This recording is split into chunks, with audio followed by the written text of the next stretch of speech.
अस्सलाम वालेकुम मेरी यूट्यूब फैमिली। आई होप कि आप ठीक होंगे। अल्हम्दुलिल्लाह मैं भी बिल्कुल ठीक ठाक हूँ। तो आज जो है ना हमने फ़िश बनाने की रेमेडी आपके लिए तैयार की है।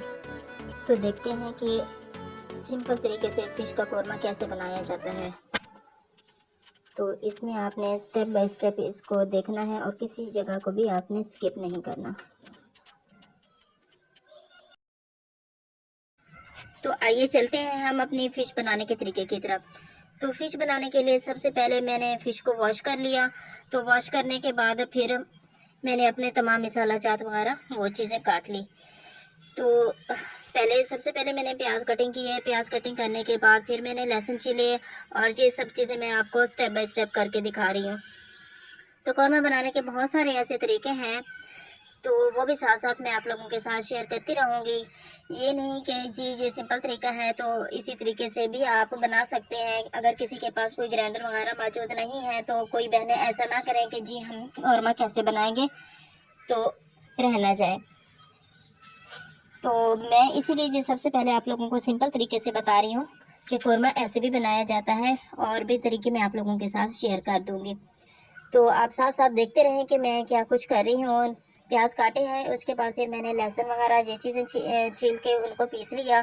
तो उनको पीसने के बाद ये मैं बिल्कुल सिंपली चीज़ें दिखा रही हूँ आप लोगों को, तो आप आराम से अपना बहुत मज़ेदार टेस्टी कौरमा खा सकते हैं फिश का। तो मैंने पहले अपनी कढ़ाई को गर्म किया। कढ़ाई को गर्म करने के बाद मैंने इसमें ऑयल डाल दिया। तो ऑयल जब मैंने डाला है, इसके बाद फिर मैंने क्या किया कि थोड़ा सा नमक जो है वो फ़िश के ऊपर लगा लिया, ताकि हमारी जो फ़िश है वो कढ़ाई के साथ नीचे चिपके ना। तो ऐसे अमूमन बहनें बनाती हैं फ़िश, तो कढ़ाई के साथ वो चिपक जाती है और सारी टुकड़े टुकड़े हो जाती है। बच्चे भी इसी चीज़ को बहुत डिसलाइक करते हैं और खाने में भी मज़ा नहीं आता कि हम अगर फ़िश को खा रहे हैं तो फ़िश को अच्छे तरीके से हम खाएँ, अच्छे तरीके से ही उसको पकाएँ तो मज़ा भी आता है। और ये मैं इसमें एक अमेजिंग बात आप लोगों को बताती हूँ कि हमारी जो बोटियाँ हैं वो कैसे हमारी ऑयल में सेव रहेंगी फ्राई होते हुए। तो जब हम फ्राई कर रहे होते हैं इसमें, इसलिए मैंने हल्का सा नमक लगाया। नमक तो सारी बहनें इंशाल्लाह ताला लगाती होंगी अमूमन, तो लेकिन नमक लगाने के बाद जो है ना, एक ये बहुत बड़ा फ़ायदा है कि इसको जब हमने फ्राई करना है तो फ्राई करते हुए हमने इनको अपनी जगह से हिलाना नहीं है। तो जब हमने इनको हिलाना है तो पहले इसको फ्राई 5 मिनट के लिए इसमें ऑयल में पकने देना है, फ्राई होते रहने देना है। तो 5 मिनट जब ये फ्राई होता है तो इसके बाद फिर हम अपना इसको पलटेंगे। तो देखें ये बिल्कुल भी हमारे ऑयल में वैसे के वैसे ही सेव है, वरना तो ये टूट के कचरा कचरा हो जाते हैं। और एंड तक आप देखेंगे कि जब मैं इसको कौरमे में भी डालती हूँ, मसाले में भी डालती हूँ, तो ये ऐसे के ऐसे पकने के बाद भी ऐसे ही सेव रहेंगे। तो इसकी अमेजिंग बात एक ये है कि इसको हमने हिलाना नहीं है। अगर हम इसको हिलाएंगे तो हमारे ये टुकड़े टुकड़े हो जाएंगे। ये देखें, ये जैसे पकोड़े की तरह बहुत मज़ेदार, वैसे के वैसे ही इसको ऐसे भी अगर खाया जाए तो बहुत मज़े के होते हैं, बहुत टेस्टी लगते हैं। तो ऐसे ही आपके पास जितनी भी फ़िश है, मैं तो थोड़ी सी फ़िश करके ऐसे ही दिखा रही हूँ आप लोगों को।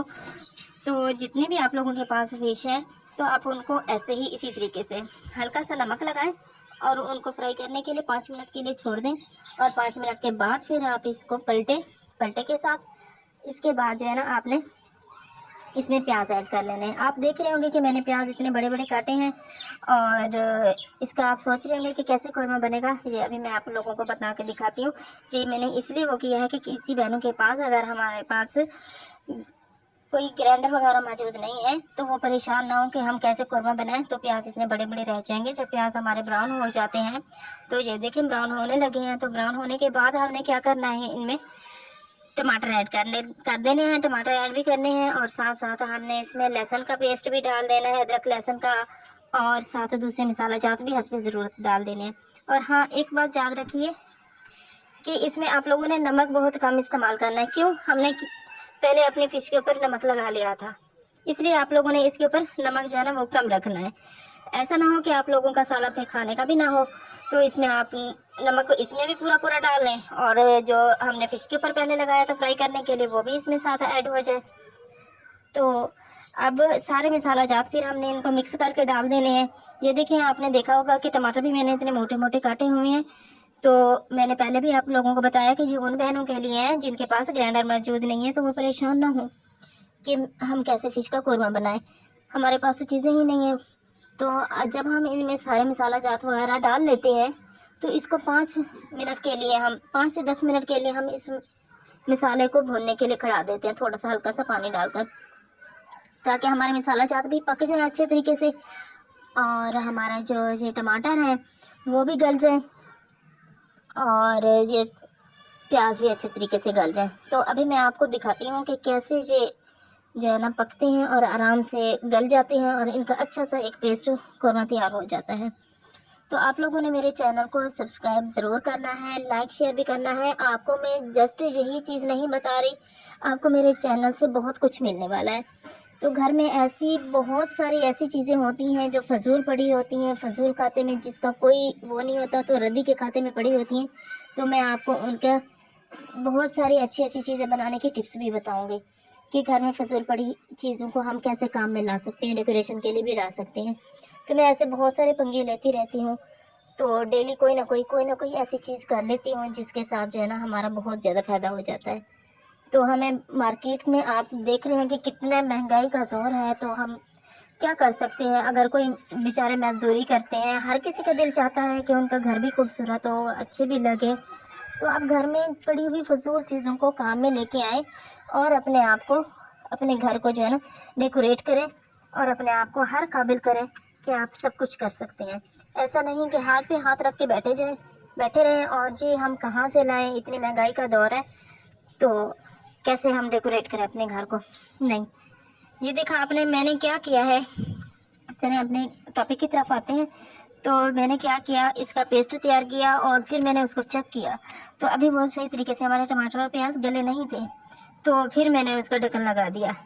तब तक मैं जो है ना अपने धनिया और प्याज, धनिया, हरी मिर्चें और ये चीज़ें तैयार कर लेती हूँ। तो इतने में फिर जब हम इसको चेक करते हैं तो ये देखें, अल्लाह के हुक्म से जो है ना हमारा जो पेस्ट है वो बहुत मज़ेदार तैयार हो चुका है, बहुत ही टेस्टी लग रहा है। तो हमारे इसी पेस्ट को बनने में 15 मिनट लगे हैं। इसके बाद जो है ना हम इसमें अपनी फ़िश डाल लेते हैं। तो फ़िश को हमने अच्छे से इसमें मिक्स करना है। मिक्स करने के बाद जो है ना हम इसको ढक्कन लगा लेंगे ताकि ये फ़िश के अंदर इसके नमक मसाले वगैरह वो चीज़ें रच जाए। और देखें जी पकने में भी कितनी टेस्टी है, बहुत मज़ेदार लग रही है। तो ये देखिए 5 मिनट के लिए हमने इसके ऊपर ढक्कन लगा लिया। तो अब जब इसको ढक्कन लगाने के बाद जब आप इसको उतारेंगे और खाएंगे तो ऐसे बस सब उंगलियां ही चाटते रह जाएंगे। इतनी मज़े की ये फ़िश तैयार हो गई है ना कि आप भी इसको ज़रूर चेक कीजिएगा और ख़ुद भी खाएं, गेस्ट आए हैं उनको भी खिलाएं, अपने बच्चों को भी खिलाएं और बहुत मज़े की है। और मैं आपको इस तरह की अपनी डेली रूटीन की चीज़ें ये भी बताती रहूँगी कि कैसे कैसे बनानी है। तो इसके साथ साथ मैं आप लोगों को जो है ना बहुत सारी अच्छी अच्छी टिप्स भी देती रहूँगी। तो आपने मेरे चैनल के साथ